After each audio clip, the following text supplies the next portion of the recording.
শুভ দুপুর বন্ধুরা। দুপুরের মেনুতে বানিয়ে ফেললাম আজকে মাছের মাথা দিয়ে বাঁধাকপি। আর খেতে যা টেস্ট হয়েছিল কি বলবো আপনাদের বন্ধুরা। এখানে জল নিয়ে নিয়েছি, ভাপিয়ে নেবো একটুখানি।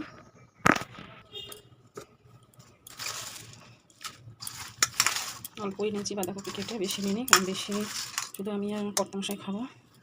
সোনাইও অতটা খেতে ভালোবাসে না। দিয়ে দেবো অল্প একটু নুন আর অল্প করে একটু হলুদ, একটু নাড়া দিয়ে দিই। ঢাকা হয়ে সেদ্ধ হতে থাক, ভাবতে থাক, ততক্ষণ আমি সবজিগুলো কেটে নিই। কেটে নেবো এই যে মিডিয়াম সাইজের একটা আলু, চৌকো চৌকো করে একটু কেটে নেব।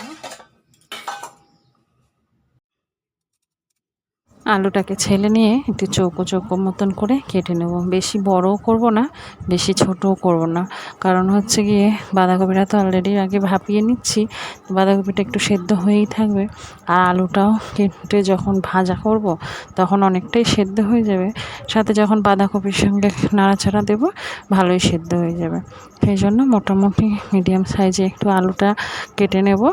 আর এই যে দেখুন কেটে নিচ্ছি চৌকো চৌকো করে, এইরকম সাইজে কাটবো, এর থেকে বেশি ছোট আর করব না। তো পুরো আলুটা দেখলাম লাগলো না, কাটতে কাটতে দেখলাম অনেকটাই হয়ে গেছে, অতটা আলু লাগবে না, সেই জন্য একটু রেখে দিলাম। পাপানের আবার খাবার বানাবো তো সেই জন্য। চলুন আমার আলু কাটা হয়ে গেছে, এখন একটুখানি মাছগুলো ভেজে নেব।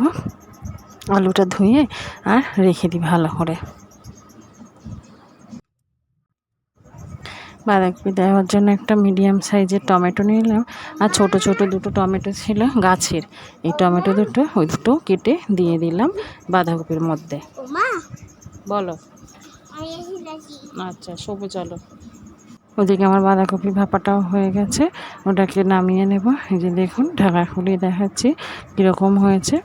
যে যে চালনি থালাটা আছে এর মধ্যে ঢেলে জলটা ঝারিয়ে নেব, কারণ হচ্ছে গিয়ে জলটা ঝারিয়ে নিলে যে বাঁধাকপির একটা গন্ধ সেটা পুরো ছেড়ে যাবে। আর হলুদটা দেওয়াতে কি সুন্দর রং কালার দেখতে লাগছে দেখুন বাঁধাকপিগুলোকে। মাছও রান্না করব, তাই মাছ নিয়ে নিলাম। আর এদিকে মাছের মাথা 2 পিস নিয়েছি, 2 পিস মানে একটা গোটা মাছ।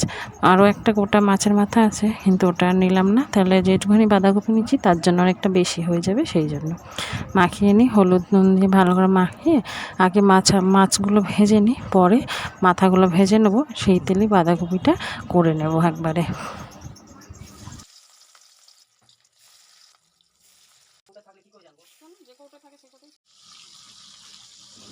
মাছগুলো সব ভাজা হয়ে গেছে, এখন মাথাগুলো ভালো করে একটুখানি ভেজে নিই, একটু হালকা কড়া করে, মানে বেশি ভাজবো কড়া করে, খুব একটাও বেশি ভাজবো না, তাহলে মাছের যে টেস্টটা না নষ্ট হয়ে যায়। তো ঝটপট করে মাছের মাথাটা ভেজে নিয়ে আর ওদিকে বাঁধাকপিটা বসিয়ে দেবো। বাঁধাকপি বসানোর জন্য তেল নিয়ে নেবো কড়াইতে, কড়াইটা অলরেডি গরম একটু হয়েই গেছে। তো চলুন তেলটা নিয়ে আর রান্নাটা বসিয়ে দিই।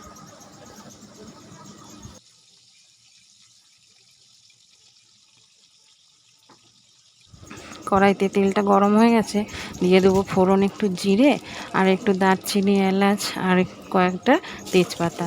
ব্যাস, এবারে একটু পেঁয়াজ কেটে রেখেছিলাম, পেঁয়াজগুলোকে দিয়ে দিলাম, হালকা ভাজা করেছি, বেশি একটা ভাজা করিনি।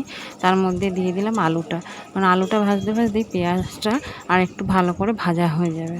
এদিকে আমার আলু পেঁয়াজ সব ভাজা হয়ে গেছে, এখন দিয়ে দেবো রসুন বাটা, একটু আদা বাটা, আর একটু ভেজে ভাজা হয়ে গেলেই দিয়ে দেবো টমেটোগুলো তো আগেই কেটে রেখেছিলাম দেখেছেন। এগুলো নাড়াচাড়া করার সঙ্গে সঙ্গে দিয়ে দেবো এতে টমেটো, এই নুন, তারপরে হলুদ, লঙ্কার গুঁড়ো, আর একটু দিয়ে দেবো জিরের গুঁড়ো, আর অল্প একটু জল দিয়ে দিলাম, নাহলে মশলাটা পুরো লেগে যেতে পারে, ধরে যেতে পারে, সেই জন্য একটু জল দিয়ে নাড়াচাড়া করে নিচ্ছি ভালো করে। মশলাটা আমার পুরো কষা হয়ে গেছে, দিয়ে দিলাম মাছের মাথা দুটোকে ভালো করে ভেঙে ওই মশলার সঙ্গে একটু কষিয়ে নিলাম।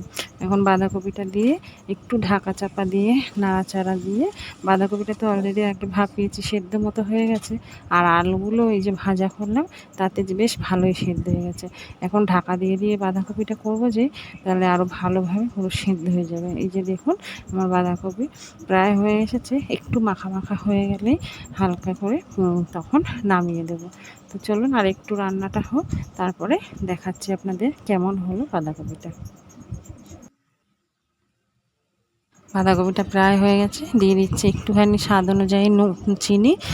নুন তো আগেই দিয়েছিলাম, তো একটু স্বাদ আনার জন্য চিনি দিয়ে দিলাম, আর দিয়ে দিলাম একটু গরম মশলা। ব্যাস আমার বাঁধাকপি রান্না হয়ে গেছে। আর এই যে দেখুন কালারটা কেমন লাগছে বলুন বন্ধুরা, স্বাদ হয়েছে দুর্দান্ত।